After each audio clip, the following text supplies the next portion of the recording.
Polity के अंदर अगर हम देखें तो मैंने एक भाग कंप्लीट करा दिया था, पार्ट 1 जो था हमारे भारतीय संविधान का, और उसके अंदर आर्टिकल 1 से लेकर के 4 तक अपन लोग कंप्लीट कर चुके थे। आर्टिकल 5 से लेकर के 11 जो भारतीय संविधान का भाग 2 कहता है नागरिकता के बारे में, जिसे हम सिटीजनशिप कहते हैं, उसके ऊपर आज की क्लास में अपन लोग बात करेंगे, चर्चा करेंगे। तो बस आप लोग देखते रहना और समझते रहना। बाकी हमारे साथ में आनंदी जी, आरती गंगवार, एम माथुर, मोनू चौधरी, पुष्पेंद्र सर और सचिन भारद्वाज। गुड इवनिंग भैया, सभी को राधे राधे और बहुत बहुत स्वागत है आप लोगों का हमारे साथ जुड़ने के लिए। और जितने भी लोग जुड़ गए एक बार इसे जल्दी से जल्दी आप अपने लोगों के पास, अपने फ्रेंड्स के पास ग्रुप में शेयर कर दो, जो सभी लोगों तक ये वीडियो जा सके। बाकी आप बताओ कोई दिक्कत 4वें आर्टिकल तक कोई परेशानी हुई हो तो? पढ़ाई नहीं ना, जो पिछले हमने पढ़ाया था 1 से लेकर के आर्टिकल 1, आर्टिकल 2, 3, 4, उससे कोई दिक्कत कोई परेशानी हो तो पूछो। अब वो पढ़ा नहीं है इसलिए कोई परेशानी नहीं है, जब आप पढ़ेंगे तो फिर परेशानी भी होगी उसमें ना। इसके ऊपर अपन लोग बात करेंगे कि जो नागरिकता है इसका महत्व क्या है और इसका अर्थ क्या है। देखो, नागरिकता की इंपोर्टेंस या मीनिंग की मैं बात करता हूं तो भारतीय संविधान का जो भाग 2 है, भारतीय संविधान का जो भाग 2 है, इसके अंदर क्या दिया गया है, नागरिक प्रावधान की बात की जाती है। भारतीय संविधान के अंदर भाग 2 में नागरिकता के प्रावधान की बात की जाती है। उसके ऊपर थोड़ी सी बात करते हैं तो वो क्या होता है उसको थोड़ा सा समझेंगे। देखो, भारतीय संविधान का जो भाग 2 होता है, इस भाग 2 के अंदर क्या दिया गया है, नागरिकता के बारे में बात की गई है। अब ये जो नागरिकता है इसकी अगर मैं बात करूं तो इस नागरिकता को भारतीय संविधान के भाग 2 के अंदर अनुच्छेद कितने से 5 से 11 में प्रावधान इसका दिया जाता है। 5 से 11 के अंदर इस नागरिकता के बारे में बात की जाती है। अगर इस नागरिकता के इन 5 आर्टिकल्स को पढ़ना ही एक नागरिकता पढ़ना नहीं होता है। नॉर्मली वैसे अपन लोग बात करें तो ये आर्टिकल्स का कुछ ज़्यादा इतना महत्व तो नहीं है आज के टाइम पर, एग्जाम में ये पूछे भी नहीं जाते, लेकिन फिर भी जानना जरूरी है आपके अपने एग्जाम के अकॉर्डिंग। तो यहाँ से क्वेश्चन यूपीएससी के एग्जाम में तो आ जाते हैं पूछने के लिए, बाकी नॉर्मल एग्जाम में नहीं पूछे जाएंगे, लेकिन फिर भी हम लोगों को जानना बहुत जरूरी है, कंपलसरी है।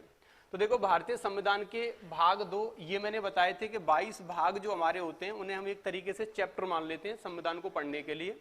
और मैंने इसके अंदर जो अनुच्छेद थे वो मैंने बताए थे कि इसके अंदर टॉपिक है। तो 22 चैप्टर है, 22 टॉपिकों के अंदर 22 चैप्टरों के अंदर जो पहला जो टॉपिक है हमारा, दूसरे हम चैप्टर को पढ़ रहे हैं, जिसमें आर्टिकल 5 से 11 तक की बात आज की क्लास में अपन लोग करेंगे। अच्छे से पढ़ेंगे, क्या होता है समझेंगे। इन सारी बातों को समझने से पहले हमें यह पता होना चाहिए कि ये नागरिकता जो होती है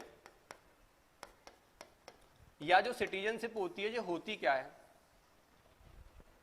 नागरिकता है तो इसका मतलब है कि भारत का कोई ना कोई नागरिक, जैसे आप लोग भारत के अंदर रह रहे हैं, आपका जन्म भारत में हुआ है, तो आप भारत के क्या कहलाएंगे, नागरिक कहलाएंगे। ठीक है, अब नागरिक जो है तो नागरिक किसे कहा जाता है, ऐसा क्या क्या प्रावधान है जिसे नागरिक कह सकते हैं हम लोग। नागरिक किसे माना जाएगा कि मान लो कि कोई भी व्यक्ति यहाँ पर आ जाए तो उसे नागरिक कह देंगे क्या, ऐसा तो नहीं होगा। तो उसके कुछ स्पेशल प्रावधान होंगे, स्पेशल उसके कुछ न कुछ रूल होंगे। तो उन्हीं सारी चीजों को आज की क्लास में अपन लोग डिस्कस करेंगे। देखो, नागरिक की मैं बात करता हूं तो नागरिक क्या होता है, एक ऐसा व्यक्ति जिसके अंदर क्या है, जिस जगह या जिस देश में वो रहता है उस देश के लिए, उस देश की उसके पास क्या है, एक तो राजनीतिक, राजनीतिक का मतलब होता है पॉलिटिकल। अगर मैं बात करूं किसी व्यक्ति के पास राजनीतिक, या फिर मैं बात कर सकता हूं कानूनी, और या फिर अपन लोग बात करते हैं सिविल अधिकार, मतलब राइट प्राप्त रहते हैं। ऐसे व्यक्ति जिनके पास किसी भी देश की राजनीतिक राइट्स या फिर कानूनी या फिर सिविल राइट्स प्राप्त रहते हैं, उन व्यक्तियों को अपन लोग क्या कहेंगे, नागरिक कहेंगे।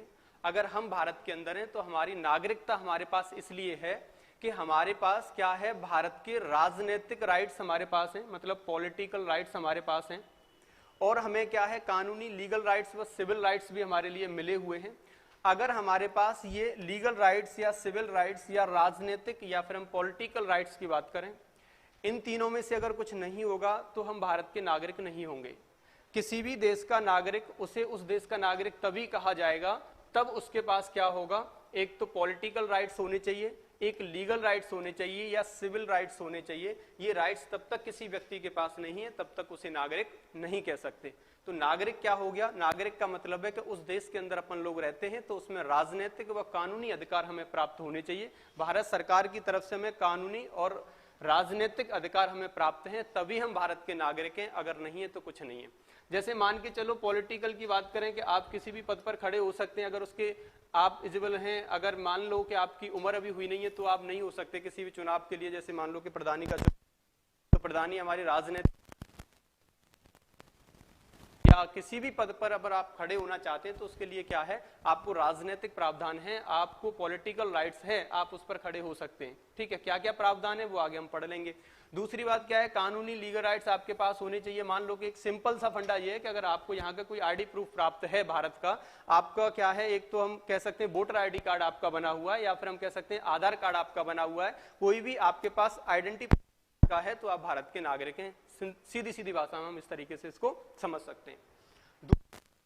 तो देखो स्थिति क्या है, ये तो नागरिक वाली बात हुई। नागरिक उसे कहा जाएगा जो राजनीतिक और कानूनी सिविल राइट्स को प्राप्त कर चुका है या फिर उसको ये प्राप्त किए जाते हैं। अच्छा, ये क्वेश्चन आता है, ये तो आरएएस के एग्जाम में भी पूछा गया क्वेश्चन है। क्वेश्चन ये बन जाता है अक्सर करके कि जो मानव है हमारा, है ना, हमारा क्या, हम ही मानव है। अगर मानव है, ह्यूमन जो है, तो क्वेश्चन ये आता है कि पॉलिटिकल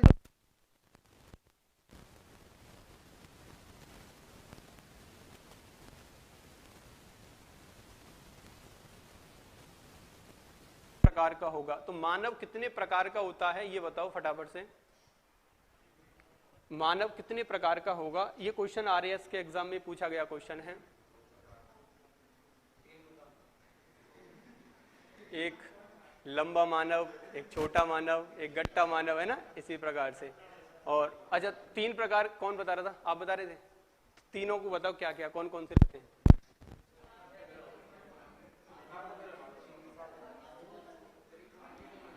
रंजना जी गुड इवनिंग बेटा। गीता सैनी, क्या सर लुक ही चेंज टॉपिक के साथ? अच्छा, मतलब लुक चेंज हो गया, ये गलती से हुआ है, इसके लिए आप परेशान ना हो। टॉपिक भी चेंज हुआ तो लुक भी चेंज करना पड़ गया। अब तो क्या, हाँ क्या करें? एक तो पॉलिटिकल, एक राजनीतिक मानव हो गया, एक सामाजिक मानव हो गया, और तीसरा आर्थिक हो गया। मैंने क्वेश्चन ये था कि जो राजनीतिक होते हैं, राजनीतिक मानव का मतलब है केवल मैं राजनीतिक पॉलिटिकल मानव की बात कर रहा हूं। ये इकोनॉमिक्स थोड़ी पढ़ रहे हैं आप, ये पॉलिटिकल मानव की मैं बात करूं तो देखो ये मानव होते हैं टोटल। अगर ये क्वेश्चन आए पूछने के लिए तो आप करना आंसर 4, है ना, 4 प्रकार के होंगे। अब 4 प्रकार का मानव कहने का मतलब यह है कि भारत के अंदर कोई नागरिक रह रहा है तो नागरिक है, यहां पर उपस्थित है, तो इसका मतलब है 4 प्रकार के नागरिक होंगे। राजनीतिक नागरिकों की अगर मैं बात करूं तो उन्हें 4 प्रकार से देखा जाता है। जैसे इसमें पहला जो होता है, एक तो होता है हमारा क्या, सिटीजन। मच्छर भी परेशान कर रहा, हट जा भाई। तो देखो एक तो होता है हमारा नागरिक, एक तो होगा हमारा नागरिक जिसे हम सिटीजन कहते हैं।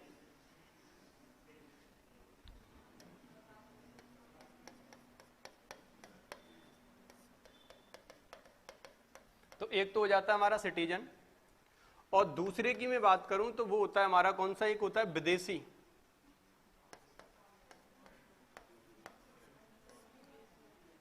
एलियन जिसे हम कहते हैं। विदेशी भी 2 प्रकार के होते हैं, एक फ्रेंडली एलियन होता है और एक हमारा एनिमी एलियन होता है, मतलब दुश्मन देश से आया हुआ, और एक कोई हमारा फ्रेंडली देश, अपना जो मित्र देश है उससे आया हुआ। और तीसरा जो होगा रिफ्यूजी होगा हमारा। रिफ्यूजी का मतलब ये होता है, देखो बातें बंद कर दो तो ज्यादा अच्छा लगेगा।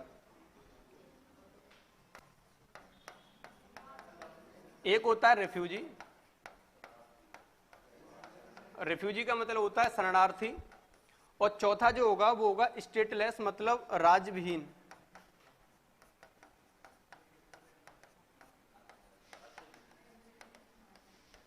स्टेटलेस। तो ये 4 प्रकार के क्या होते हैं, हमारे मानव होते हैं। मतलब मानव जो राजनीतिक मानव है तो वो 4 प्रकार का देखने को मिलेगा। अब कौन कौन से 4 प्रकार के देखने को मिले, एक तो है हमारा नागरिक जिसे हम सिटीजन कह रहे हैं, एक है हमारा एलियन जिसे हम विदेशी कह रहे हैं, एक है हमारा शरणार्थी जिसे हम कहते हैं क्या, रेफ्यूजी, और एक है हमारा राज्यविहीन, स्टेटलेस। तो 4 प्रकार के मानव मिलेंगे।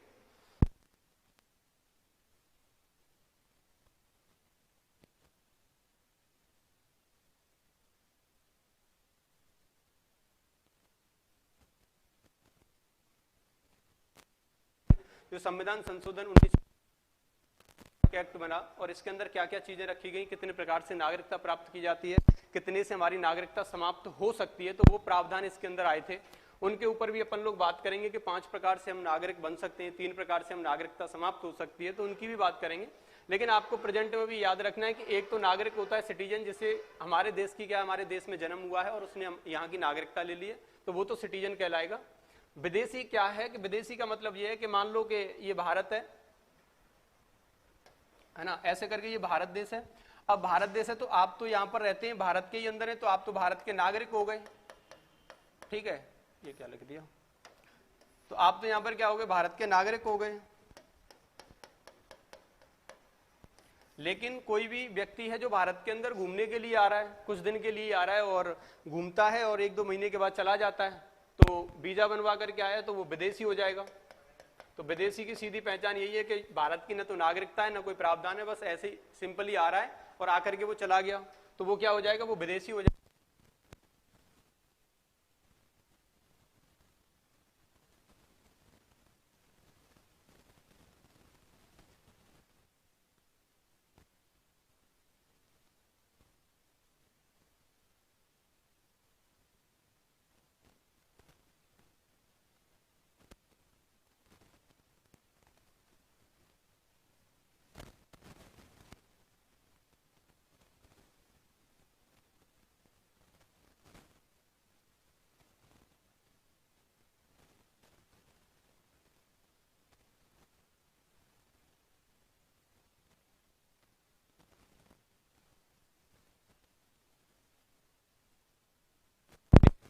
मतलब शरणार्थी हो गया।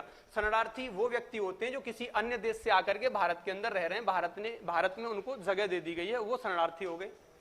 अब ये राज्य विहीन क्या होता है, स्टेटलेस क्या होता है, इसको बताओ, कौन बताएगा। स्टेटलेस किस नागरिक को बोला जाएगा, किसको, राज्य विहीन मतलब उसका हिंदी का नेम है ये। तो ये ऑनलाइन वाले बच्चे ये एक बार बताएं, स्टेटलेस किसे बोला जाता है। केडी क्लासेस सर आपकी सेविंग कौन ले गया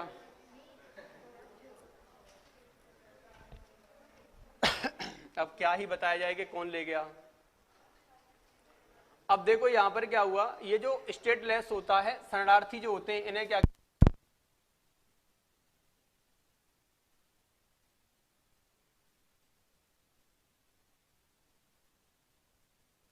पाकिस्तान के ऊपर भारत ने हमला कर दिया और पाकिस्तान के ऊपर भारत ने हमला किया तो पाकिस्तान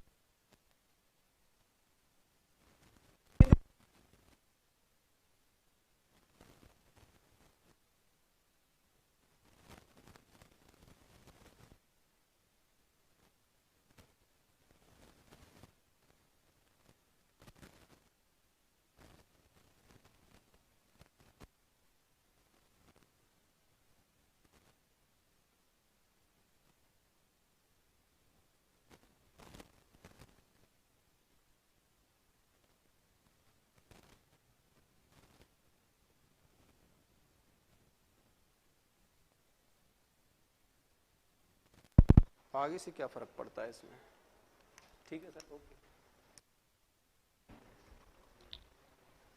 अब इसमें यार ये हाथ जाता था, मार कर दिया जाएगा, इसमें गलत बात है।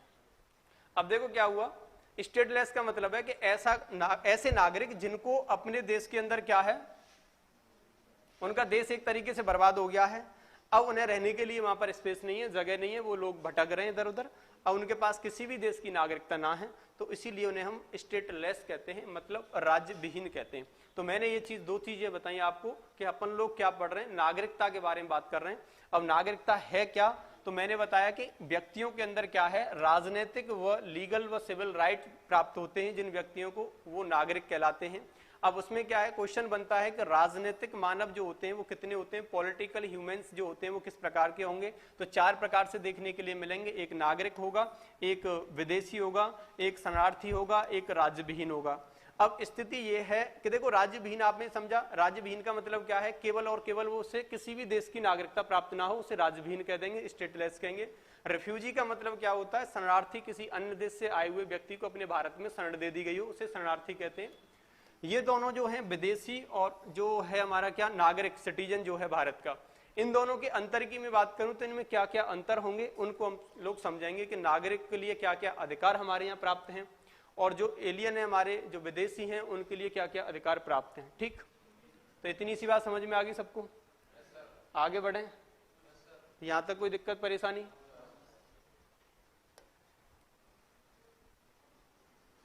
हाँ सर,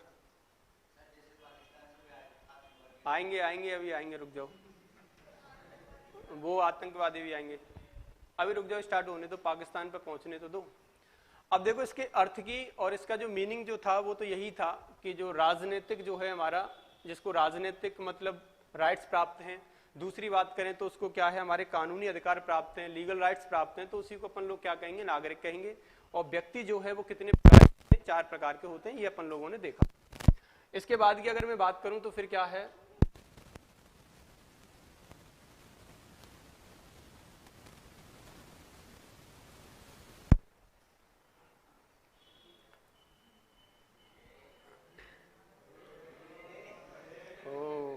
थोड़ा सा मिस्टेक हो गया ना टाइपिंग में, ये वाली जो एस है ना ये यहाँ जाएगी, है ना, कोई नहीं, आप समझ लो, समझदार बच्चे हैं सभी,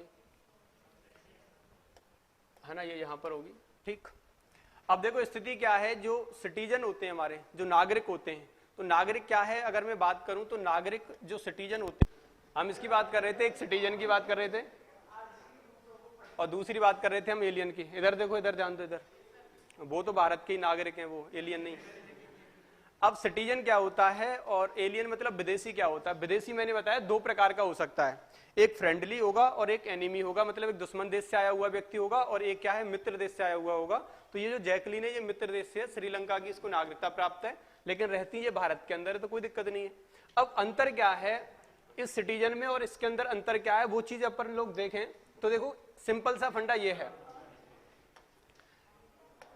कि जो भारत का व्यक्ति है या अपने यहाँ की उसको नागरिकता प्राप्त है, उस व्यक्ति के अंदर और ये जो एलियन है, इन दोनों के बीच में जो डिफरेंट है वो क्या होगा, वो देखो, right against discrimination of ground of religion, caste, sex of place और बर्थ। इसका मतलब सिंपल सा इतना सा है कि जो भारत का सिटीजन होगा उसे इन सारी चीजों के आधार पर क्या है, उसको उसके साथ भेदभाव नहीं होगा, लेकिन विदेशियों के साथ क्या है, भेदभाव हो सकता है।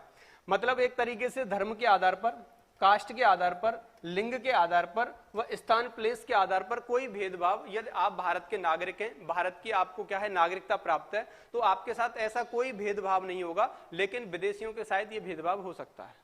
समझ में आ रहा है इतना सा? तो पहली बात तो आपको ये समझ में आनी चाहिए।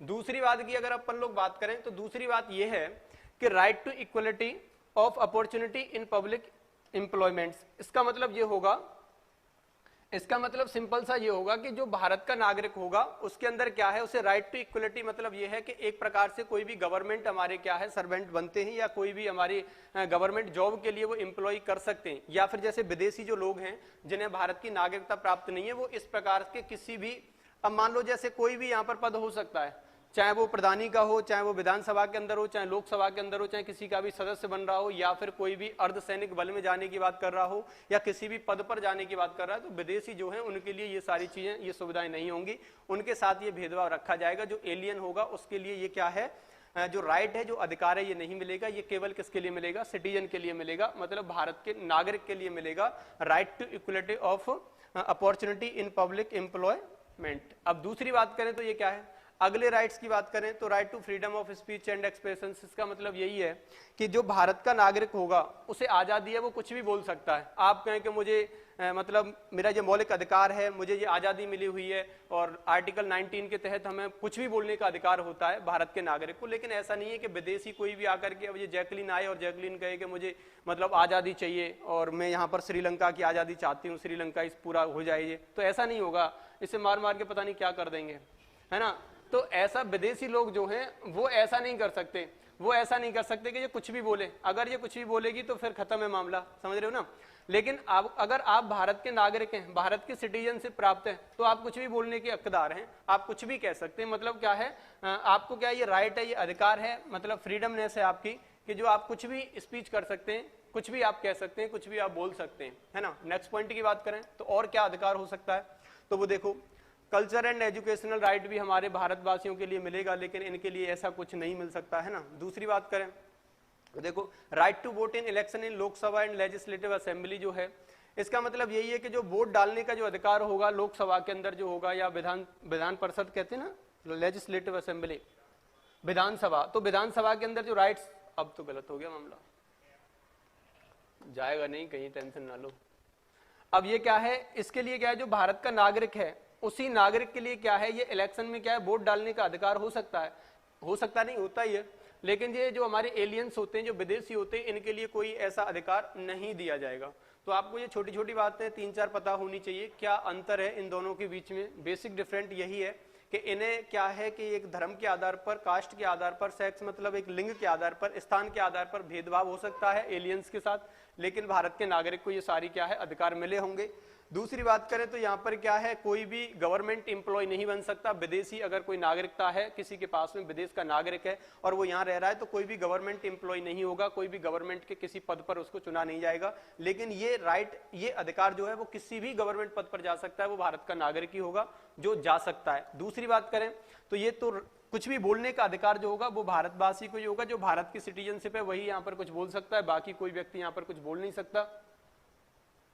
दूसरी बात देखो, कल्चर एंड एजुकेशनल राइट भी होगा और वोट डालने का अधिकार भी होगा, किसको, भारत के ही सिटीजन को होगा, बाकी एलियंस को नहीं होगा। केडी क्लास कुछ कह रही है, ये कह रही है कि क्या कर देंगे सर, मार मार के बढ़ता बना देते हैं गुरुदेव हमारे यहाँ। केडी क्लास में पुष्पेंद्र सर के ड्रामे हैं, जो नई नई आईडी बना करके, ये काम कब से करने लगे सर। चलो आगे बढ़े, ये बात समझ में आ गई। बाकी जो भी बच्चे लाइव देख रहे हैं वो इसका स्क्रीनशॉट ले लें, जो यहाँ बैठ करके देख रहे हैं वो इसको एक बार लिख लें।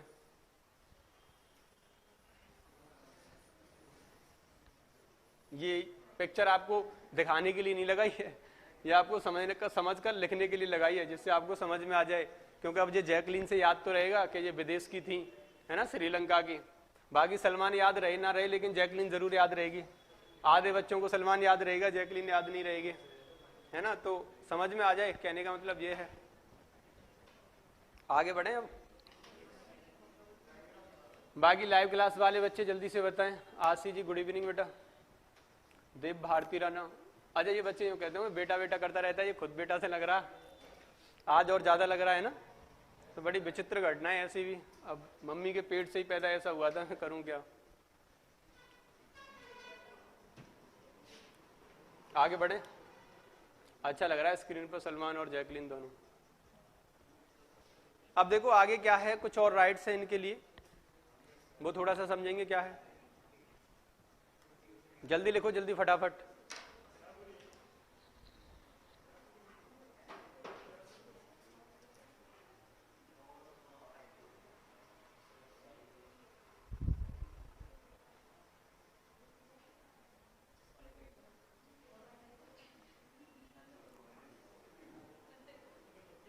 क्या हुआ, दिख नहीं रहा। देखो स्टाइल में है वैसे तो लौंडा।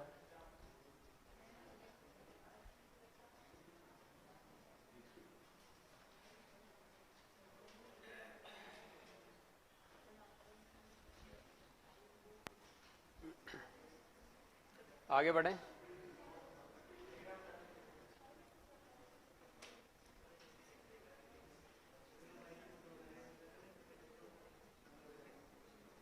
संतूर का मतलब क्या होता है, संतूर, संतूर क्या होता है, संतूर क्या, हैंड वॉश होता है। ये मार साहब पागल हो गए आपके, संतूर बॉय पता नहीं क्या क्या बोलते रहते हैं। Amarveer Indoliya ji good evening.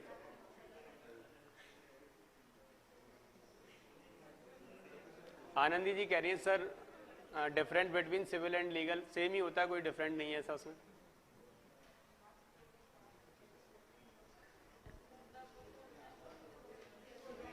आगे बढ़े अब।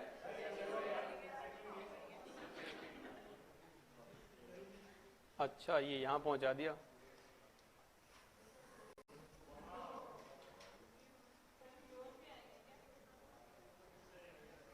आ गया, लिख लिया। अब देखो आगे क्या है इसमें। तो ये छोटी छोटी बातें तो कुछ हमें ये समझ में आ रही हैं कि सिटीजन जो होगा उनके लिए ये राइट्स प्राप्त होंगे और जो एलियन होंगे, जो विदेशी होंगे, उनके लिए ये राइट्स प्राप्त नहीं होंगे। ठीक है, अब नेक्स्ट पॉइंट की अपन लोग बात करें, इसके बाद क्या है, right to vote in election, मतलब चुनाव प्रक्रिया के दौरान वो वोट डालने का अधिकार अपने यहाँ पर लोग जो भी हैं सिटीजन उनको होगा, एलियंस विदेशी को नहीं होगा। नेक्स्ट पॉइंट की अगर अपन लोग बात करें तो वो क्या है वो देखेंगे थोड़ा सा। अगला जो पॉइंट है हमारा वो ये है, हाँ अब देखो अगला जो है वो हमारा ये है, right to contest for the membership of parliament. अब जो जाएगा तो नहीं, पार्लियामेंट एंड ये स्टेट लिखा हुआ है, state and state legislature to hold certain public office, president and vice president. इसका मतलब ये है जो right to contest for membership of parliament, मतलब संसद के लिए और राज्य विधान सभा के लिए, राज्य विधान परिषद के लिए, लेजिस्लेचर है तो राज्य विधान परिषद के लिए, या फिर अपन लोग बात करते हैं क्या है ये, जो हमारा प्रेसिडेंट या वाइस प्रेसिडेंट मतलब राष्ट्रपति व उपराष्ट्रपति के लिए जो यहाँ पर क्या होगा, मेंबरशिप बनने का या राइट्स का मतलब जो होता है अधिकार उन्हें प्राप्त होगा। जो भारत के नागरिक होंगे उन्हें पार्लियामेंट के लिए या फिर हम कह सकते हैं संसद के लिए या विधान परिषद के लिए व राष्ट्रपति बनने के लिए व उपराष्ट्रपति बनने का अधिकार किसको प्राप्त होगा, वो केवल और केवल भारत के जो नागरिक होंगे उन्हीं को प्राप्त होगा। बाकी जो हमारे क्या है विदेश से आए हुए लोगों के लिए, एलियंस के लिए ऐसा राइट्स नहीं दिया जाएगा। ठीक, अगले पॉइंट की मैं बात करूं तो अगला पॉइंट कुछ इस प्रकार से है, for president in India both citizen by birth and naturalisation of USA only by birth. इसका मतलब क्या है, ये देखो ये नोट डाल के आप इस चीज को लिख सकते हैं। इसका मतलब केवल सा इतना है कि जो भारत के अंदर क्या है, for president in India both citizen and birth, citizen by birth and naturalisation का मतलब ये होता है देशीकरण। अब स्थिति कुछ ऐसी है कि जो भारत के अंदर प्रेसिडेंट के पद पर जो खड़ा होगा या जो भारत के अंदर राष्ट्रपति जो बन सकता है वो कौन बन सकता है, ये बन सकता है।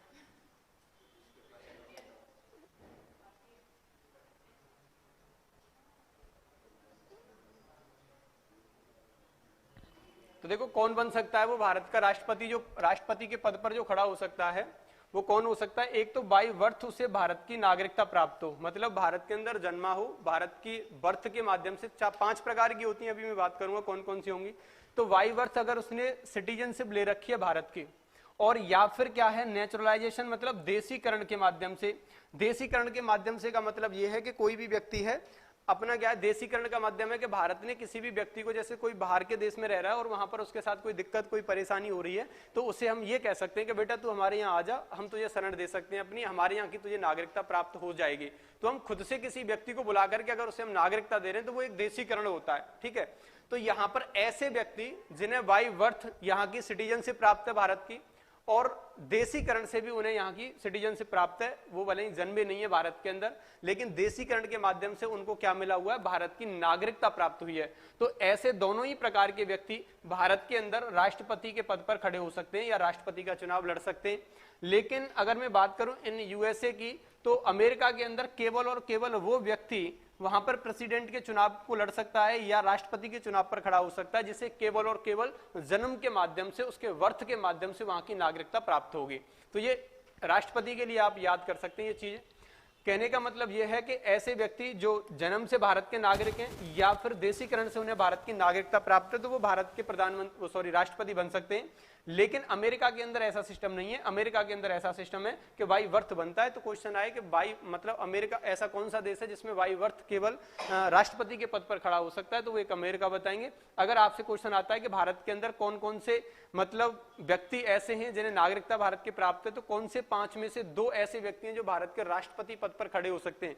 तो 5 प्रकार में से केवल 2 ही हैं, एक तो देशीकरण से नागरिक बना हो, एक बाई बर्थ बना हो। तो ये दोनों ही प्रकार के व्यक्ति, इस दोनों प्रकार की नागरिकता जिन्होंने ग्रहण कर रखी है, वो व्यक्ति हमारे क्या बन सकते हैं, यहाँ पर भारत के राष्ट्रपति पद पर खड़े हो सकते हैं या राष्ट्रपति का चुनाव लड़ सकते हैं। कोई दिक्कत यहाँ तक परेशानी समझ में आ गया इतना?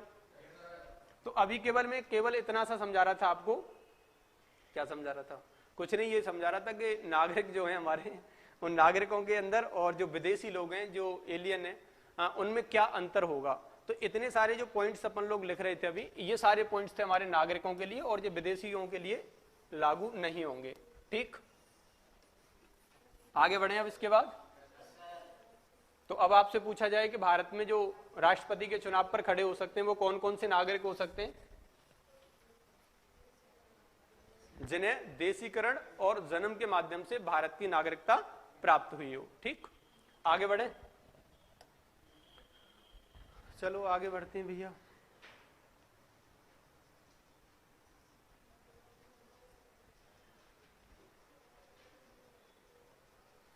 अब देखो यहां पर मैं बात करूं, जो संवैधानिक उपबंध यहां पर हैं, कॉन्स्टिट्यूशनल जो प्रोविजन हमारे भारत के अंदर दिए जाते हैं किसके लिए? नागरिकता के लिए। वो देखो वो क्या है। भारत के संविधान में अगर मैं नागरिकता की बात कर रहा हूं तो वही अभी अभी अपन लोग समझ रहे थे कि भाग 2 नागरिकता के बारे में बात करता है।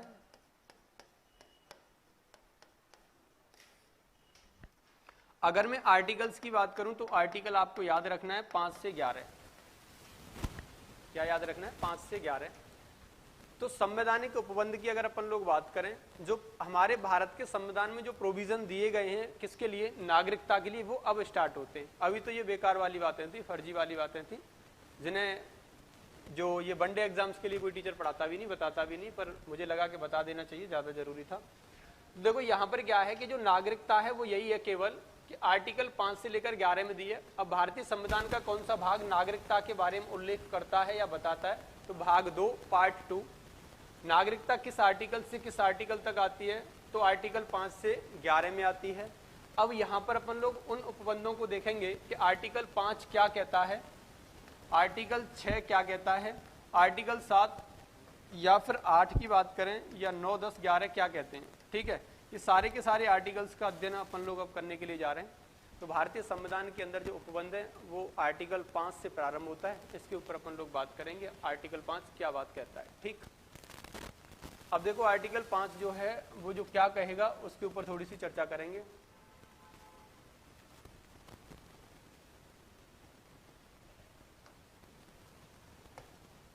तो देखो आर्टिकल 5 जो है वो ये कहता है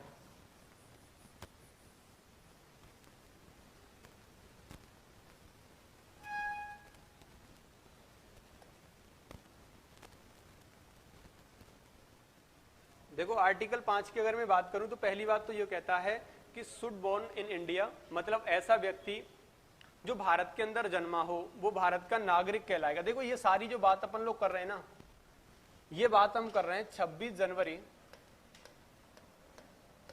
1950 की। 26 जनवरी 1950 के समय पर क्या उपबंध रखे गए थे? ये सारे के सारे आर्टिकल 1950 के समय के आर्टिकल हैं। बाद में क्या हुआ वो आगे अपन लोग पढ़ते रहेंगे, लेकिन 1950 के समय पर जब भारत 1947 में आजाद हुआ उसके बाद क्या क्या प्रोविजन ऐसे आए थे कि इन लोगों को हम भारत के नागरिक कह सकते हैं। तो क्या क्या दिक्कतें, क्या क्या परेशानियां थी, वो सारी बातें यहीं पर हो जाती हैं। ठीक है, अब ये जो है आर्टिकल 5 जो है वो ये कहता है 26 जनवरी 1950 के समय की मैं बात कर रहा हूं। उस समय आर्टिकल 5 को इसलिए रखा गया था कि इसने एक बात कही थी कि शुड बोर्न इन इंडिया। ये कहता है, पहली कंडीशन तो इसने ये लगा दी, ऐसा व्यक्ति जो इंडिया के अंदर जन्मा है, इंडिया के अंदर उसने जन्म लिया है, वो क्या होगा? भारत का नागरिक होगा।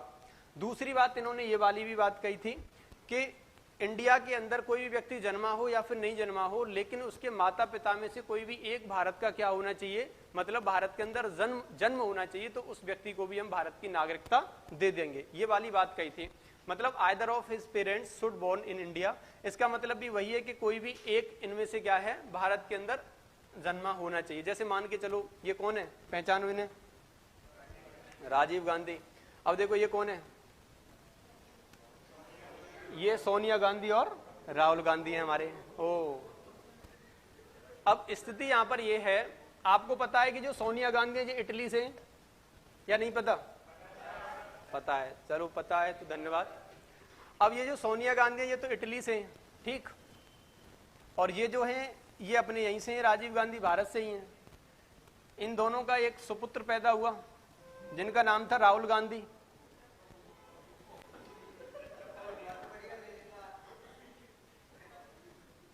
अब ये राहुल गांधी जो है शुड बोर्न इन इंडिया, पहली बात तो यह है कि ये वैसे जन्मे भी इंडिया के अंदर है तो वैसे भी भारत के नागरिक हो गए, लेकिन अब ये कहना चाह रहे हैं यहाँ पर कि either of his parents should born in India, मतलब इन दोनों में से कोई एक भारत का यदि नागरिक है तब भी ये भारत के नागरिक माने जाएंगे राहुल गांधी। तो ये तो भारत के नागरिक नहीं है, लेकिन ये भारत के नागरिक हैं, इसके आधार पर इनका जो पुत्र हुआ है जो राहुल गांधी जी हैं ये भी भारत के नागरिक माने जाएंगे। लेकिन मैं तीसरी कंडीशन की बात करूं तो वही आर्टिकल 5 ये भी कहता है हमारा यहाँ पर, जैसे राहुल गांधी अगर ये कहना चाहे, राहुल गांधी यदि ये कहना चाहे कि मैं यहाँ पर क्या हूं कि भारत का जब संविधान जो लागू हो रहा था, भारत का जो संविधान लागू हुआ था वो देखो एक बार मैंने ये बताया था कि जो 26 जनवरी 1950 में भारत का संविधान लागू हुआ तो उसमें 3 बातें ये आई।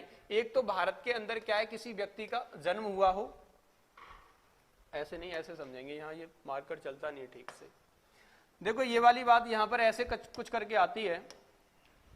मैं आर्टिकल 5 की बात कर रहा हूं, अब जो आर्टिकल 5 है वो ये कह रहा है कि भारत के अंदर क्या है, कोई भी व्यक्ति है भारत के अंदर यदि कोई भी व्यक्ति है तो उसका क्या है, पहली बात तो इसने ये कही है कि उसका जन्म उसका वर्थ भारत में हुआ हो। दूसरी बात उसने ये कही है कि उसका माता या पिता में से कोई भी एक भारत का नागरिक होना चाहिए। तीसरी बात इन्होंने ये कही है कि 26 जनवरी 1950 से 5 वर्ष पूर्व, कितनी की बात कर रहा है, 5 वर्ष पूर्व की बात कर रहा है। 5 ये वर्ष और लगा लेना, 5 वर्ष पूर्व का मतलब है कि 1945 लगभग मान लो कि 1945 से वो भारत के अंदर रह रहा हो। भारतीय संविधान के अंदर आर्टिकल 5 जो है वो ये 3 बातों पर बात करता है। उस व्यक्ति को भारत का नागरिक कहने की बात करता है जिस व्यक्ति का जन्म भारत के अंदर हुआ हो, या फिर जिस व्यक्ति के माता पिता में से कोई भी एक व्यक्ति भारत के अंदर जन्मा हो, या फिर कोई व्यक्ति भारत के जब संविधान लागू हुआ था उससे 5 वर्ष पहले से भारत के अंदर अगर रह रहा है तो उसे भारत की नागरिकता प्राप्त हो जाएगी, भारत का नागरिक उसे बना दिया जाएगा। ये वाली बात कहता है आर्टिकल 5। तो आर्टिकल 5 ये कहता है, तो यहां पर स्थिति वही है जो अपन लोग अभी देख रहे थे। क्या देख रहे थे, वो कुछ इस प्रकार से जो बात कर रहे थे, देखो ये दोनों कंडीशन से अप्लाई हो रही हैं। एक तो ये भारत के अंदर जन्मे भी हैं राहुल जी, दूसरी बात ये है कि इनके पिता भारत के ही हैं, इसीलिए ये क्या है यहाँ पर भारत की नागरिकता इनको प्राप्त है। और इस बात को भी ये कह रहे हैं कि भारत का संविधान जब लागू हुआ है तो उससे 5 वर्ष पूर्व से ही मैं भारत में रह रहा हूँ, लेकिन ये रह नहीं रहे, ये कहा इन्होंने नहीं, सपोज कि ऐसा ये कहते तब भी मान लिया जाता क्योंकि इनका जन्म ही यहाँ पर भारत में हुआ है। इन्होंने नहीं कहा, इनका तो बाद में जन्म हुआ है, अभी 60-62 साल के भी नहीं होंगे, ये तो कितने के होंगे लगभग अंदाजा लगाओ, इतने होंगे 50 के लमसम होंगे शायद, हाँ 55 के ही होंगे। तो ये इनका जन्म तो बाद में हुआ, काफी भाई बच्चे ही हैं, है ना। बाकी ये है कि मान लो 3 चीजें यहाँ पर स्थिति 3 चीजें हैं जो आपको समझनी है। या तो उस व्यक्ति का जन्म 5 वर्ष पूर्व हो गया हो, या फिर उसके माता पिता में से कोई एक भारत का नागरिक हो, या फिर क्या है उसका खुद का जन्म भारत के अंदर हुआ हो। कोई समस्या यहां तक? आर्टिकल 5 क्या कह रहा है, समझ में आ गया? छोटी छोटी सी 3 बातें कहता है, ये कुछ ज्यादा बड़ी बात नहीं। एक तो व्यक्ति का जन्म भारत के अंदर हुआ हो, दूसरा उसके माता पिता में से कोई भी एक व्यक्ति भारत के अंदर हुआ हो, या फिर वो भारत के जब संविधान लागू हुआ 1950 में उस समय से पहले 5 वर्ष पहले से भारत में रहता है, तो भारत का वो क्या हो जाएगा, नागरिक हो जाएगा।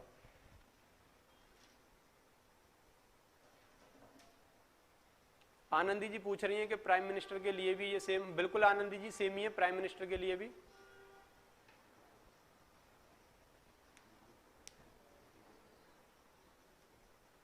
आगे बढ़े इसके बाद, तो ये था आर्टिकल नंबर 5। और आर्टिकल नंबर 6 की अपन लोग बात करें तो वो क्या होगा, वो चीज समझेंगे थोड़ा सा। देखो आर्टिकल जो 6 है वो क्या कहेगा हमारा, उसकी थोड़ी सी अपन लोग बात करते हैं। आर्टिकल 6 ये कहता है migrate from Pakistan to India. इसका मतलब ये है कि ये आर्टिकल जो 6 है वो ऐसे लोगों की बात करता है कि जो लोग क्या है, जो माइग्रेट हुए हैं कहां पर, पाकिस्तान से इंडिया के लिए। मतलब ये उन व्यक्तियों की बात करेगा जो व्यक्ति पाकिस्तान से भारत के अंदर आते हैं, जो व्यक्ति पाकिस्तान से कहां पर आ रहे हैं, इंडिया के अंदर आ रहे हैं, मतलब पाकिस्तान से भारत के अंदर आ रहे हैं। ऐसे मजा नहीं आया इसे समझाने में, देखो ऐसे मजा आएगा। देखो ये क्या बात करता है, इसको थोड़ा सा समझेंगे अच्छे से। आर्टिकल 6 है ना, तो देखो आर्टिकल जो 6 है हमारा, आर्टिकल 6 की मैं बात करूं तो ये पहली बात तो ये कहता है कि ऐसे व्यक्तियों के प्रावधान की बात करेगा जो पाकिस्तान से कहां पर चले आ रहे हैं भैया, इंडिया में आ रहे हैं। अब यहां पर आपको एक डेट याद रखनी पड़ेगी। एक डेट कौन सी याद रखनी पड़ेगी आपको? 19 जुलाई 1948 भारतीय संविधान के अंदर अनुच्छेद 6 इस वाले प्रावधान की बात करता है कि यदि कोई व्यक्ति पाकिस्तान के अंदर से, यदि कोई व्यक्ति पाकिस्तान के अंदर से, लिखने से ज्यादा समझने पे ध्यान दो तो ज्यादा अच्छा रहेगा, अभी लिखने के लिए समय दे दूंगा। 19 जुलाई 1948 से पहले,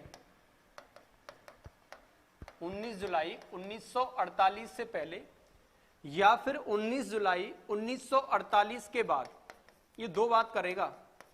एक तो कहता है बिफोर और एक कह रहा है आफ्टर। इसकी बात यह है कि कोई व्यक्ति पाकिस्तान से यदि इंडिया में माइग्रेट हो रहा है, यदि आ रहा है, यदि वो व्यक्ति क्या है 19 जुलाई 1948 से पहले पाकिस्तान से भारत आ गया है, तो उसे क्या होगा, उसे साधारणतः भारत का नागरिक बना लिया जाएगा। मतलब भारत का सिटीजन वो बन सकता है यदि 19 जुलाई 1948 से पहले भारत के अंदर वो पाकिस्तान से आ गया है। वो पाकिस्तान का ही है या किसी अन्य देश का है, मतलब वो पाकिस्तान का या अन्य देश का, यदि कोई व्यक्ति जो है वो भारत के अंदर 19 जुलाई 1948 से पहले अगर आ गया है तो उसे साधारणतः नागरिकता प्राप्त कर ली जाएगी, उसको दे दी जाएगी। कोई दिक्कत, कोई परेशानी, कोई दुख दर्द उसके लिए नहीं है। लेकिन यदि वो इसके बाद आता है 19 जुलाई 1948 के बाद यदि कोई पाकिस्तान से भारत के अंदर आएगा तो उसे यहां पर क्या होगा, पंजीकरण कराना होगा। पंजीकरण का मतलब है रजिस्ट्रेशन। अब रजिस्ट्रेशन कब होगा? ऐसा नहीं कि आया और रजिस्ट्रेशन करा दिया।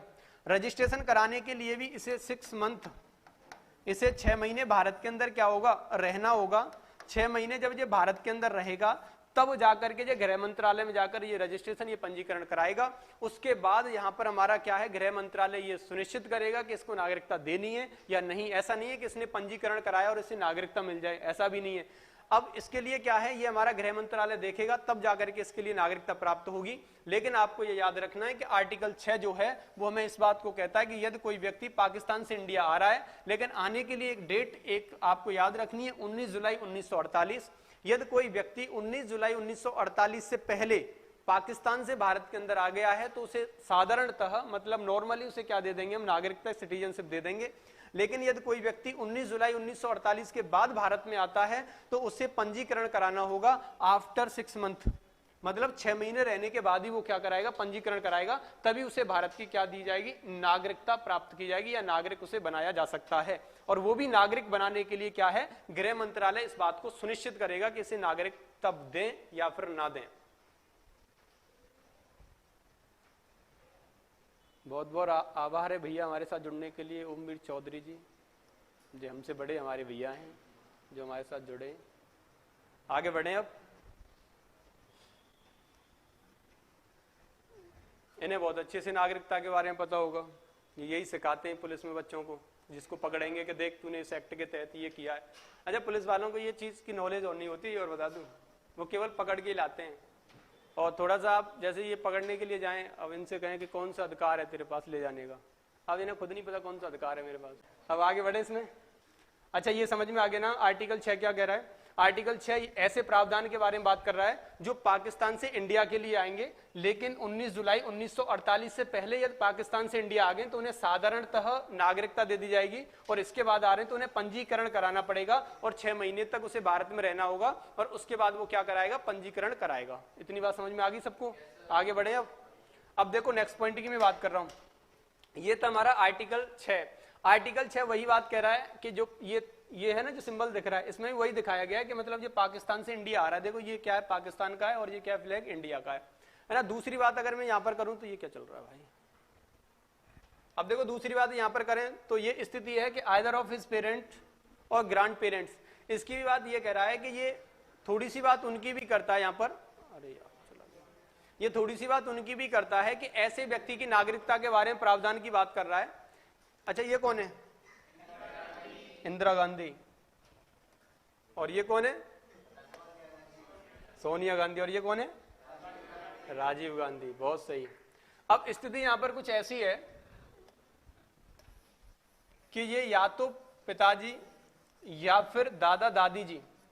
आर्टिकल 6 उन प्रावधान की भी बात करता है, ये उन लोगों के बारे में भी बात कर रहा है कि ऐसे व्यक्ति जिनके दादा दादी या माता पिता में से कोई भी यदि भारत का क्या है, नागरिक है, तो उसे भी यहां पर क्या कर देगा। ये नागरिकता की बात कर रहा है। ये उस दिन का है, इनकी एनिवर्सरी बन रही थी दोनों की। ये उस दिन का फोटो लिया है सोनिया गांधी का और राजीव गांधी का, और ये जो है ये इनकी माता जी हैं। ठीक है, मतलब ग्रैंड मदर है इनकी। आगे बढ़े अब। तो ये आर्टिकल 6 समझ में आ गया। आर्टिकल 7 पर चलते हैं, उसको भी देखते हैं वो क्या कहेगा। देखो आर्टिकल जो 7 है हमारा, वो कुछ प्रावधान की बात करता है। अब उसके प्रावधान क्या है वो समझो थोड़ा सा। आर्टिकल 7 क्या कह रहा है, वो ये कहेगा, ढंग से पढ़ना, इसको लिखते चलना। Who migrated to Pakistan from India after March 1, 1947 but returned to India, resident in India for 6-month period to application। इसका मतलब क्या है? सिंपल सा मतलब ये है, ये इंग्लिश वाले बच्चे बताएं इसका मतलब क्या है। ये इंग्लिश वाले महानों की वजह से इतनी मेहनत करनी पड़ी है। देखो इसका मतलब क्या होता है, सिंपल सा मतलब है इसका। सिंपल सा मतलब इसका इतना सा है कि जो आर्टिकल 7 है वो ऐसे प्रावधान के बारे में बात करेगा। बाकी ये बच्चे जो लाइव देख रहे हैं इनकी समझ में आ रहा है या अपन लोग आगे बढ़ते जा रहे हैं? एक बार जल्दी से कमेंट करके बताओ यार, आपकी कोई अपडेट सी नहीं दिखाई दे रही। और केडी क्लासेस गुस्सा होकर के सारे मैसेज डिलीट कर दिए इन्होंने। एक बार फिर से करो सर आप ये सारे मैसेज, अच्छा लगेगा, है ना। अब देखो यहाँ पर क्या है, आर्टिकल 7 की मैं बात करूंगा कि आर्टिकल 7 का पहले एक बार लिख लो, फिर मैं इसकी बात करता हूं। हिंदी में समझो क्या है ये। देखो ये क्या है, आर्टिकल जो 7 है उसकी बात करें तो आर्टिकल 7 क्या है वो देखो, मतलब अनुच्छेद जो होता है हमारा, आर्टिकल 7 जो है वो ये वाली बात कहता है कि कोई भी व्यक्ति है, मान लो कि भारत का ही कोई व्यक्ति था, है ना। ये अच्छा नहीं बना है, इसे अच्छा सा बनाएंगे। देखो कोई व्यक्ति है, वो कहां से है, भारत से ही है कोई व्यक्ति, और भारत का व्यक्ति है, लेकिन स्थिति ये हुई है कि जब भारत और पाकिस्तान अलग अलग हुए, है ना, भारत और पाकिस्तान जब अलग अलग हुए तो वो व्यक्ति भारत से, ये क्या लिख दिया मैंने, ये स्पेशल भारत है ये। देखो अब ये वाला सही होगा तो बता तो देते, गलत लिख दिया है। अब देखो ये क्या है, जो भारत से कोई भी व्यक्ति है वो कहां गया है, पाकिस्तान गया है ना। भारत से कोई व्यक्ति है तो पाकिस्तान गया है, ठीक। और पाकिस्तान जाने के बाद क्या हुआ, फिर से वो भारत आना चाह रहा है, मतलब इंडिया आना चाह रहा है। कोई भी व्यक्ति है भारत से चला गया पाकिस्तान, भटक रहा था बेचारा, सोच रहा था कि भारत में कुछ नहीं रखा, पाकिस्तान में जाकर के कुछ देखें, कुछ तूफानी होगा। अब जो चले गए पाकिस्तान की आस पे, मान लो किसी भी वजह से गए हों, या तो इन्हें भारत में रहना अच्छा नहीं लग रहा हो, या पाकिस्तान में ये अपना कोई भी व्यापार के लिए गए हों, या किसी अन्य कंट्री में किसी देश में चले गए हों, है ना। स्थिति क्या है, भारत के थे लेकिन भारत से ये चले गए। अब जाने के बाद वहां पर कुछ दिन रुके, ये कुछ दिन रहे, रहने के बाद मान लो ये 7 साल अन्य किसी देश में रहे तो वहां की नागरिकता इन्हें मिल जाएगी, हम अपने यहाँ से खत्म कर देते हैं, दूसरे देश की नागरिकता मिलती, भारत की नागरिकता समाप्त हो जाती है। ऐसी स्थिति में इनको भारत की नागरिकता हो गई समाप्त। अब होता क्या है, ऐसे व्यक्ति जिनका जन्म भारत में हुआ था, जिनके दादा दादी या मम्मी पापा भारत में जन्मे थे, लेकिन वो व्यक्ति भारत से कहां चले गए, पाकिस्तान चले गए। पाकिस्तान में कुछ तूफानी करना चाह रहे थे लेकिन वहां कुछ पल्ले नहीं पड़ा, मन नहीं लगा इनका पाकिस्तान में। अब पाकिस्तान में मन नहीं लगा तो फिर अब ये भारत ही आएंगे कि हमारा तो भारत ही अच्छा था। अब ये भारत आ रहे हैं पाकिस्तान से। अब ऐसा नहीं है कि जब भारत पाकिस्तान से आएंगे तो भारत कहेगा कि बेटा आ जाओ तुम, ठीक है कोई दिक्कत नहीं, कुछ दिन के लिए गए थे अब वापस तो आ गए, ऐसा नहीं है। अब पाकिस्तान से जो भारत से गए हुए व्यक्ति दोबारा से भारत के लिए आ रहे हैं, तो ये कहता है, एक डेट याद रखना, 1 मार्च, अभी तो आ रही थी 1947, 1 मार्च 1947 पहली डेट तो ये है। इसके बाद दूसरी डेट और याद रखना, 19 जुलाई 1948, एक डेट ये है। कहने का मतलब ये है कि ऐसे व्यक्ति, मैं आर्टिकल 7 की बात कर रहा हूं,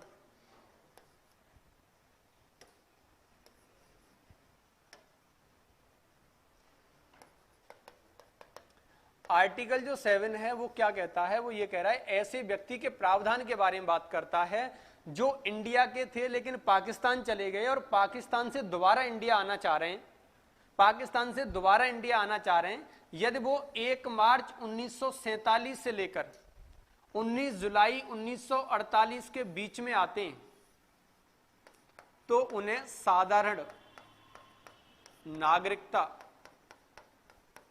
मिल जाएगी, साधारणतः नागरिकता उन्हें दे दी जाएगी यदि कोई भी व्यक्ति 1 मार्च 1947 से 19 जुलाई 1948 के बीच में अगर आ जाता है तो।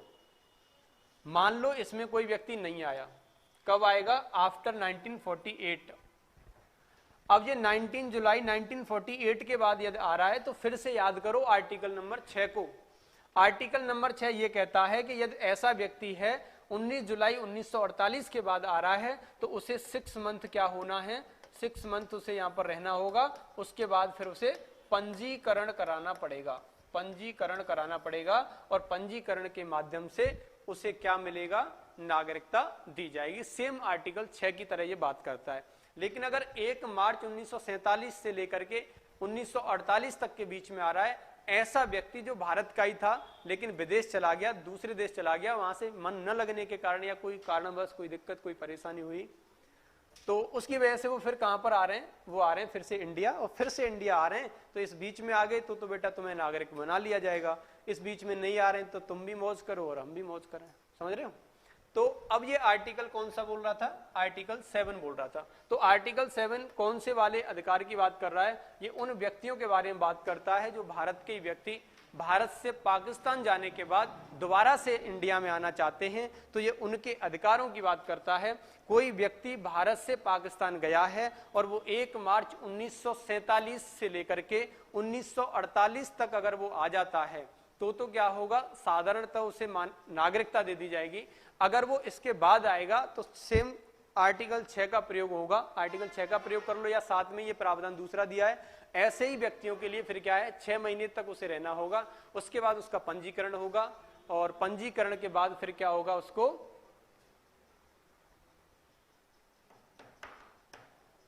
उसके बाद फिर क्या होगा, उसके लिए पंजीकरण के बाद भारत की नागरिकता दे दी जाएगी। आनंदी जी कह रही हैं सर मैक्सिमम कितनी कंट्रीज का सिटीजनशिप ले सकते हैं, तो बेटा भारत के अंदर सिंगल नागरिकता है, एकल नागरिकता की बात कर रही है। एकल मतलब सिंगल सिटीजनशिप की बात होती है। भारत के अंदर आप भारत की अगर नागरिकता प्रदान है तो आप किसी भी देश की नागरिकता नहीं ले सकते। लेकिन अगस्त 2005 में OCI नाम से कुछ आया है। उस OCI का मतलब ये है कि आप विदेश के अंदर हो लेकिन आपके लिए क्या है, भारत का एक OCI होल्डर जो एक कार्ड बन जाता है उसका भी एक रीजन होता है। वो कार्ड जब बनता है जब आप भारत के अंदर, आपके दादा परदादा का जन्म भारत के अंदर हुआ हो लेकिन आप विदेश में जाकर के रह रहे हैं तो आप OCI का कार्ड बना सकते हैं। उनके लिए विशेष प्रावधान है, उनको मैं बात करूंगा जब OCI वगैरह कराऊंगा जब। लेकिन अभी आप इतना सा याद रखेंगे कि केवल भारत के अंदर सिंगल सिटीजनशिप की व्यवस्था है। आप अपने भारत की नागरिकता के साथ साथ दूसरे देश की नागरिकता नहीं ले सकते। छवि चौधरी गुड इवनिंग बेटा। Neetu Singh thank you. Amarveer ji thank you भैया। आगे बढ़े, ये हो गया। अब देखो इसके बाद क्या है, आर्टिकल 7 के बाद अपन लोग आर्टिकल 8 की बात करते हैं। आर्टिकल 8 भी कुछ कहेगा।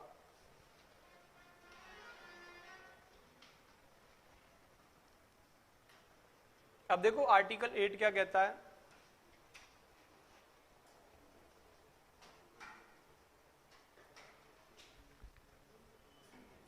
देखो आर्टिकल 8 ये कह रहा है पर्सन हुज पेरेंट्स, गलत हो गया,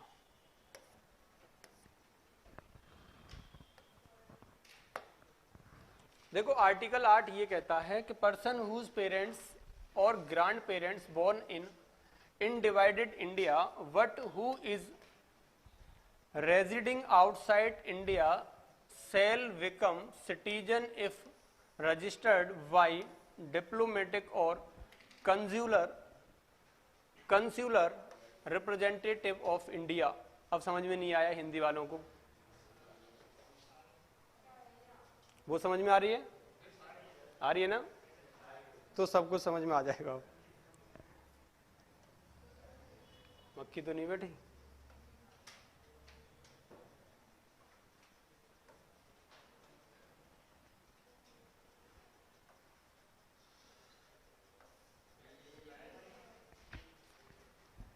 ऐसा करते हैं, इसको हटा ही देते हैं, ये सही रहेगा। लिखना है? लिखो लिखो लिखो लिखो लिखो, जल्दी लिखो फटाफट। हिंदी का क्या करोगे इसका? इंग्लिश में तो ये याद होना चाहिए। हिंदी में लिखना चाहो तो ऐसे लिख लो कि भारत से बाहर रहने वाले भारतीय उद्भव लोगों के नागरिकता के प्रावधान। भारत से बाहर रहने वाले भारतीय उद्भव के, उद्भव का मतलब होता है उनके दादा परदादा भारत के अंदर रहे हों, भारतीय उद्भव के लोगों के लिए नागरिकता के प्रावधान। भारतीय उद्भव के लोगों के लिए नागरिकता के प्रावधान।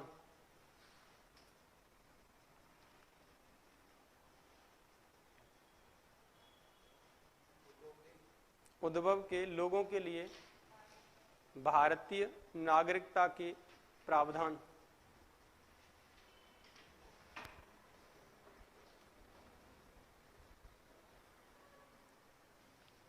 अब देखो स्थिति क्या है वो समझो। इसमें कुछ बातें इस प्रकार से दी गई हैं कि आर्टिकल जो 8 है वो ये कहता है कि ऐसे व्यक्ति जिनके माता पिता या दादा दादी, बोर्न इन इनडिवाइडेड का मतलब यह है कि जब भारत और पाकिस्तान अलग नहीं हुआ था, स्वतंत्रता से पहले की बात कर रहा है। स्वतंत्रता से पहले जिनके दादा दादी या मम्मी पापा या माता पिता भारत के अंदर जन्म लिया है, लेकिन उनके बेटा बेटी कोई भी है वो भारत से बाहर जाकर के रहने लगे। उनका उद्भव कहां से हो गया भाई? उनका ओरिजिन कहां से हुआ? ओरिजिन तो इंडिया का ही हुआ भाई। उनके पूर्वज कहां से? इंडिया से ही हैं। लेकिन ऐसे लोग जो कहां से हैं? उनके पूर्वज तो इंडिया से हैं, लेकिन बच्चे उनके कहां पर रह रहे हैं? विदेशों में जाकर के रह रहे हैं। तो विदेशों में जाकर के रहने वाले बच्चों के लिए भारत के अंदर क्या क्या प्रावधान हो सकते हैं उनके बारे में बात करता है आर्टिकल नंबर 8। आर्टिकल नंबर 8 सीधी सी बात इतनी सी कहता है कि यदि ऐसे व्यक्ति जो हैं जिनके माता पिता कहां पर रहे हों, भारत के अंदर जन्मे हों, या फिर हम सीधा ये कह सकते हैं कि एक तो माता पिता भी भारत के अंदर जन्मे हों, एक दादा दादी भी भारत के अंदर जन्मे हों। एक दादा और दादी और माता और पिता ये कहां पर जन्मे हों? भारत के अंदर जन्मे हों, तो इन्हें क्या हो जाएगा? भारत की नागरिकता प्रदान कर दी जाएगी। जो उस समय की बात है 26 जनवरी 1950 की। आज ऐसा प्रावधान नहीं है। आज तो कुछ अलग ही है। ये क्या है? देखो 26 जनवरी 1950 वाले समय पर जब भारत का संविधान लागू किया गया था, उस समय ये वाली बात कही गई थी कि वो व्यक्तियों को भी भारत की नागरिकता दे दी जाएगी जो भारत से अलग रह रहे हैं। मान लो जैसे हमारे यहाँ पर अंग्रेजों का राज चल रहा था। अब अंग्रेजों के राज में क्या है, कुछ अंग्रेजों ने ऐसा किया कि भारत के किसी व्यक्ति को लेकर के अपना दास बना लिया, किसी ने अपना पर्सनल सिक्योरिटी बना लिया, किसी को कुछ भी पद दे दिया अपने यहाँ ले जाकर। जैसे आप मान लो पाकिस्तान तो तब तक था नहीं, मान लो आप ब्रिटेन चले गए, आप इंग्लैंड चले गए, आप कहीं भी चले गए, मान लो आप किसी अन्य देश में जाकर के रहने लगे, चाहे आप व्यापार के लिए रहने लगे, चाहे आप अपनी बिजनेस खोलकर रहने लगे, लेकिन आप भारत से बाहर चले गए। आपके दादा दादी क्या है? भारत के अंदर जन्मे थे, या आपके माता पिता भारत के अंदर जन्मे थे। तो ऐसी स्थिति में यदि वो लोग यहाँ पर आ रहे हैं इस समय पर, तो क्या होगा, उनके लिए भारत की नागरिकता दे दी जाएगी। ये वाली बात 26 जनवरी 1950 के समय पर कही गई थी कि ये उन व्यक्तियों के नागरिकता के अधिकार के बारे में बात करेगा जो भारत उद्भव के लोग हैं लेकिन भारत से अलग विदेशों में जाकर के रह रहे हैं। अब जाने का कारण कुछ भी हो सकता है, या तो स्व इच्छा से गए हों, या कोई व्यापार करने के लिए गया हो, या किसी कारणवश गया हो, लेकिन यदि वो आएगा तो उसे क्या है, ये जब तक भारत का विभाजन नहीं हुआ था उस समय से पहले यदि उसके माता पिता दादा दादी कोई जन्मा है तो उसे नागरिकता के प्रावधान की बात करता है आर्टिकल 8। समझ में आ गया? आगे बढ़े। देखो अब आर्टिकल 9 की बात करेंगे। आर्टिकल 9 क्या कहता है उसके ऊपर थोड़ी सी चर्चा करते हैं।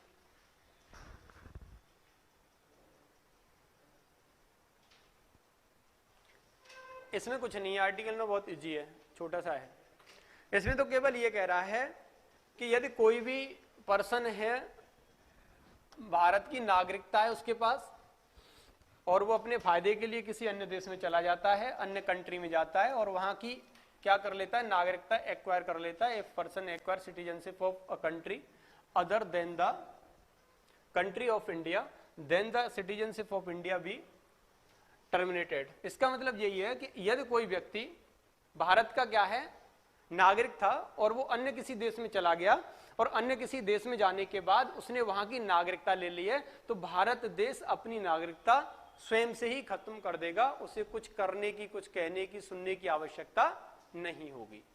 समझ में आ रहा है?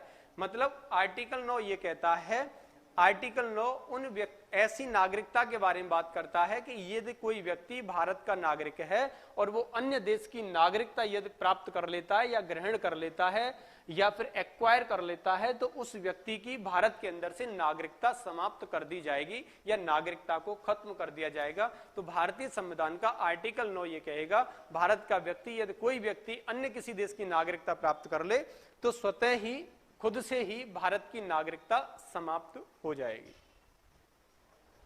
समझ में आ गया इतना सा? आगे बढ़े। उसके बाद ये आर्टिकल्स का कोई खास इतना मतलब नहीं है, लेकिन फिर भी समझना जरूरी है। अगले पॉइंट की मैं बात करूं तो अगला है हमारा आर्टिकल नंबर 10, और आर्टिकल 10 जो है वो कुछ कुछ बात कहेगा आपसे। वो क्या कहेगा वो समझो। देखो आर्टिकल 10 क्या है, मेंटेनिंग सिटीजनशिप राइट। कुछ नहीं है इसका मतलब, सिंपल सा है कि आर्टिकल 9 जो है वो ये कहता है, सॉरी 10 जो है वो ये कहता है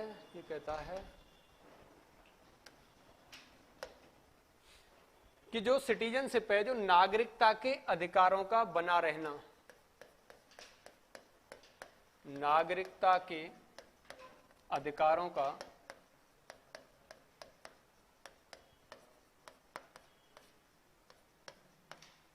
बना रहना, नागरिकता के सारे ये जो अधिकार अपन लोग अभी देख रहे थे पीछे से अब तक, उन सारे अधिकारों की ये बात करता है कि वो सारे के सारे अधिकार बने रहेंगे, उन्हें किसी भी प्रकार से हटाया नहीं जाएगा अभी तक। तो ये वो वाली बात करता है, मेंटेनिंग सिटीजनशिप ऑफ राइट्स की बात कर रहा है, नागरिकता के अधिकारों के बने रहने की बात करता है। तो वो भारतीय संविधान का आर्टिकल 10 होगा। भारतीय संविधान का आर्टिकल 10 हमारे अंदर क्या है, नागरिकता के अधिकारों के बने रहने के बारे में बात करता है। किसके बारे में बात करता है? नागरिकता के अधिकारों के बने रहने के बारे में बात करता है। अगले पॉइंट की मैं बात करूं तो देखो अगला पॉइंट क्या हमारा, आर्टिकल 11। आर्टिकल 11 छोटी सी बात करेगा, वो ये वाली बात करता है कि यदि नागरिकता से संबंधित कोई भी प्रावधान है, यदि नागरिकता से संबंधित कोई भी प्रावधान है तो उस पर लॉ, उस पर कानून, उस पर विधि जो बनाएगा वो संसद बनाएगा, पार्लियामेंट बनाएगा। और किसी को भी नागरिकता से, यदि नागरिकता, क्या चाह रहा है भाई? अच्छा मजे ले रहा, रुक नहीं रहा ये। अब ये नहीं पता ये रुक पाएगा कि नहीं, रुक के देख। ये नहीं रुक सकता।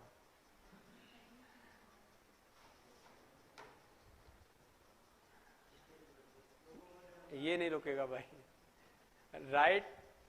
Right of citizen to be regulated by law by parliament. इसका मतलब सिंपल सा ये है, हाँ लास्ट का है, 11वां आर्टिकल है।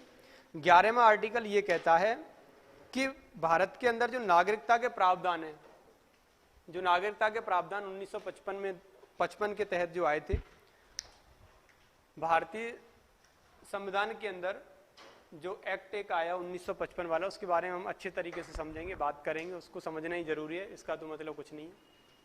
तो उस एक्ट के तहत जो भी मान लो उसमें दिया गया था कि 5 प्रकार से भारत की नागरिकता ले सकते हैं, 3 प्रकार से नागरिकता को हम समाप्त कर सकते हैं, ऐसी बात उसमें कही गई है। लेकिन उन पर कम या ज्यादा नागरिकता के प्रावधान को करेगा तो वो संसद करेगी। अगर संसद ऐसे प्रावधान कर रही है तो उस पर कोई भी हस्तक्षेप कोई नहीं करेगा। उसका कारण है कि उस संसद को आर्टिकल 11 ये अथॉरिटी देता है कि आप नागरिकता संबंधी कोई भी कानून, कोई भी लॉ बना सकते हैं। तो आर्टिकल 11 इस वाली बात को कहता है कि नागरिकता से संबंधित कोई भी कानून जो बनाएगा तो वो कौन बनाएगा? वो पार्लियामेंट बनाएगी। कौन बनाएगा? पार्लियामेंट बनाएगी। ठीक, तो छोटी छोटी सी बातें हमने जो की हैं इसके अंदर वो यही थी। क्या बातें थी उनको एक बार देख लेते हैं। वो ये वाली थी बातें ये थी कि हम भारतीय संविधान के भाग 2 को पढ़ रहे थे, जिसमें आर्टिकल 5 से हमने 11 तक पढ़ा है। इस भाग 2 के अंदर किसके बारे में बात की गई है? इस भाग 2 के अंदर जो बात की गई है वो है नागरिकता के बारे में। नागरिकता के बारे में बात की गई है। तो नागरिकता के लिए भारतीय संविधान का भाग 2 बात करता है। या फिर मैं बात करूं नागरिक की, तो नागरिक जो होता है वो उस व्यक्ति को कहा जाएगा जिसके पास राजनीतिक मतलब पॉलिटिकल राइट्स हों और जिसके पास लीगल कानूनी राइट्स या सिविल राइट्स हों, कानूनी राइट्स अधिकार उसको प्राप्त हों, उसी को हम क्या कहेंगे? नागरिक कहेंगे। फिर मैंने बताया कि जो नागरिक होते हैं, जो राजनीतिक मानव होता है, वो 4 प्रकार से हो सकता है। एक तो है नागरिक सिंपल, एक तो है नागरिक जिसे सिटीजनशिप कहा था, सिटीजन कहा था, एक है विदेशी, एक है हमारा क्या विदेशी एलियन, जैकलीन याद होगी आपको, है ना, एक है एलियन, तो एक हो जाएगी विदेशी हमारी। और दूसरी में बात करूं तो तीसरा था हमारा कौन सा? शरणार्थी। और चौथा था हमारा कौन सा? राज्यविहीन मतलब स्टेटलेस, राज्यविहीन। तो ये 4 प्रकार के क्या हो गए? मानव हो गए। मतलब ऐसे लोग जिनको राजनीतिक व कानूनी अधिकार प्राप्त हो किसी भी देश के, उन्हें नागरिक कहा जाता है। नागरिक या अगर राजनीतिक मानव की बात करूं तो वो नागरिक सिटीजन। और ये क्या है हमारी, ये विदेशी जो होते हैं ये मैंने 2 प्रकार के बताए थे। अब ये एलियन में 2 प्रकार के एलियन हो जाते हैं, एक फ्रेंडली और एक एनिमी एलियन, दुश्मन देश से आए हुए, और एक हमारे क्या है अपने मित्र देश से आए हुए। शरणार्थी मैंने समझाया था क्या होता है, भारत ने शरण जिनको दे दी हो, राजविहीन जिनके पास किसी भी देश की नागरिकता प्राप्त नहीं हो। इसके बाद जो हम लोगों ने बातें की वो बातें की थी आर्टिकल 5, और मैंने जो बातें की थी वो आर्टिकल 6, आर्टिकल 7 और आर्टिकल 8, आर्टिकल 9 गलत हो गया है ना, और आर्टिकल 10 और आर्टिकल 11, यही तो बातें हुई है ना हमारी। देखो आर्टिकल 5 क्या कहता है? आर्टिकल सीधी सीधी बात करता है ऐसे लोगों के बारे में जो पाकिस्तान से इंडिया के लिए आ रहे हैं। लेकिन मैंने एक डेट बताई थी 19 जुलाई 1948। 19 जुलाई 1948 के समय पर यदि कोई क्या इससे पहले आ जाता है तो वो साधारणतः क्या हो जाएगा? भारत का नागरिक। इसके बाद आएगा तो उसे 6 महीने रहना पड़ेगा, पंजीकरण कराना पड़ेगा। तो आर्टिकल 5 पाकिस्तान से इंडिया आने वाले लोगों की बात करता है। आर्टिकल 6 जो है वो भी पाकिस्तान से इंडिया आने वाले लोगों की बात करता है, पर लेकिन उन लोगों की बात करेगा जो इंडिया से पाकिस्तान पहले गए थे। इंडिया से पहले जो पाकिस्तान गए थे फिर दोबारा से वो पाकिस्तान से इंडिया आ रहे हैं। सॉरी, देखो ये जो बात करता है आर्टिकल जो 6, ये किसके बारे में बात करेगा? यहीं से गलत हो गया था, स्पीड चली गई माइंड की, है ना, कैलकुलेशन ले नहीं पाया प्रॉपर्ली। देखो 5 वाला क्या, आर्टिकल 5 जो है इसको देखो, आर्टिकल 5 ये वाली बात करता है कि जो 26 जनवरी 1950 के समय की बात कर रहा है। यदि इस समय कोई भी व्यक्ति क्या है भारत के अंदर जन्म ले लेता है, या इसके माता पिता भारत के अंदर क्या है जन्मे होते हैं, या फिर इस डेट से 5 वर्ष पूर्व वो भारत के अंदर रहता है, 5 वर्ष पहले से भारत के अंदर रह रहा है, तो आर्टिकल 5 के अंदर उसके प्रावधान आएंगे क्या? नागरिकता के। आर्टिकल 6 क्या कहता है, पाकिस्तान से इंडिया जाने वाले या प्रोविजन करने वाले या आने वाले लोगों के बारे में ये प्रावधान की बात करता है। जो पाकिस्तान से इंडिया आ रहे हैं, डेट ये याद रखेंगे 19 जुलाई 1948 के बाद यदि कोई व्यक्ति आएगा तो उसे 6 महीने रहकर पंजीकरण कराना पड़ेगा और उसके बाद उसे नागरिकता प्राप्त होगी। दूसरी बात करें आर्टिकल 7 में, तो ये भी पाकिस्तान से इंडिया आने वाले लोगों की बात करेगा, लेकिन ऐसे लोगों की बात कर रहा है जो पहले इंडिया से पाकिस्तान गए हैं और बाद में फिर वो क्या है, इंडिया ही आना चाह रहे हैं। इसके लिए मैंने एक डेट बताई थी, 1 मार्च 1947 से लेकर के 19 जुलाई 1948 के बीच में यदि कोई व्यक्ति आ जाता है तो उसे साधारणतः नागरिकता दे दी जाएगी, इस बीच में साधारणतः। लेकिन अगर नहीं आता है तो फिर से उसे वही प्रावधान होगा कि भारत के अंदर 6 महीने रहना होगा, फिर पंजीकरण कराना होगा गृह मंत्रालय में जाकर के, उसके बाद उसे नागरिकता मिलेगी।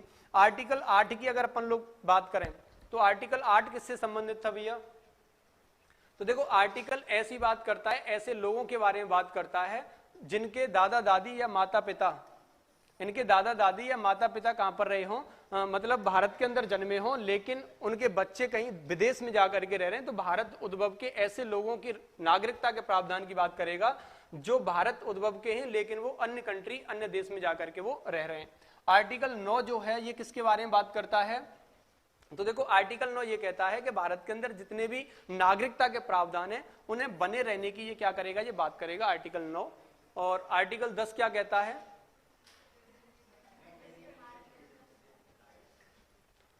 अब देखो ये क्या, अरे सॉरी, 9 वाला जो आर्टिकल है, ये 9 वाला आर्टिकल हमारा उन प्रावधान की बात करता है जो प्रावधान हमारे अंदर क्या है, सॉरी, मतलब ये ऐसा है जो उन वाले प्रावधान की बात करेगा। आर्टिकल जो 9 था हमारा, इसके अंदर ये ऐसे प्रावधान की बात कर रहा था, जो उन लोगों के प्रावधान की बात कर रहा था, ऐसे उद्भव के लोग जो हमारे 8 के अंदर आ रहे थे। लेकिन मैं 9 की बात करूं तो ये 9 में वही था ना कि जो हमारे भारत के अंदर क्या कर सकते हैं, मतलब एक तरीके से भारत उद्भव के हैं लेकिन माता पिता बाहर से हों।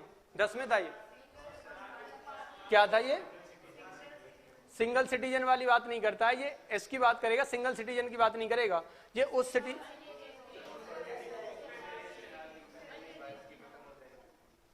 ये जो है, हाँ ये 10 में नहीं था, ये 9 में था।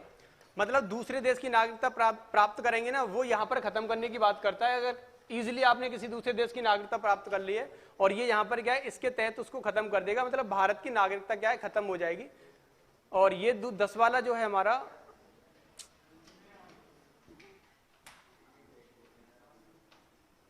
देखो 10 वाला ये कहता है कि भारत की नागरिकता के प्रावधान बने रहेंगे, और 11 ये कहता है कि भारत के अंदर नागरिकता के प्रावधान बने रहेंगे।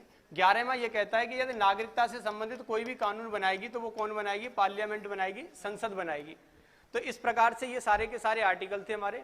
ये 11 के 11 आर्टिकल अपन लोगों ने यहाँ पर समझे और शायद समझ में आ भी गए होंगे आप लोगों की।